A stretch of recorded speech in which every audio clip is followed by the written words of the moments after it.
সংবিধান সংস্কার পরিষদ ও গণভোটের রায় বাস্তবায়ন নিয়ে সরকারি দল দ্বিচারিতা করছে বলে অভিযোগ করেছেন বিরোধী দলীয় চিফ হুইপ মোহাম্মদ নাহিদ ইসলাম।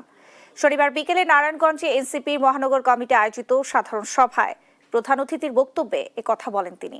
আরও বলেন, সংসদ শুরু হলেও সংবিধান সংস্কার পরিষদ ও গণভোটের রায় বাস্তবায়নে সরকারের কোনো উদ্যোগ নেই। সরকারি দল গণরায়কে মানছে না, বরং তারা সংবিধানকে নিজের মতো করে ব্যাখ্যা করে যাচ্ছে। সরকারি দলের সঙ্গে থাকলে তারা সংবিধানের পক্ষে থাকছে, নয়তো নয়।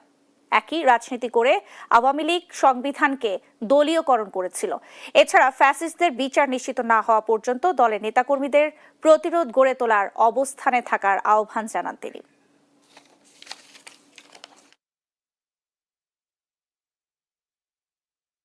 সংবিধানকে নিজেদের মতো ব্যাখ্যা করার রাজনীতি আমরা কিন্তু আওয়ামী আমলে দেখেছি।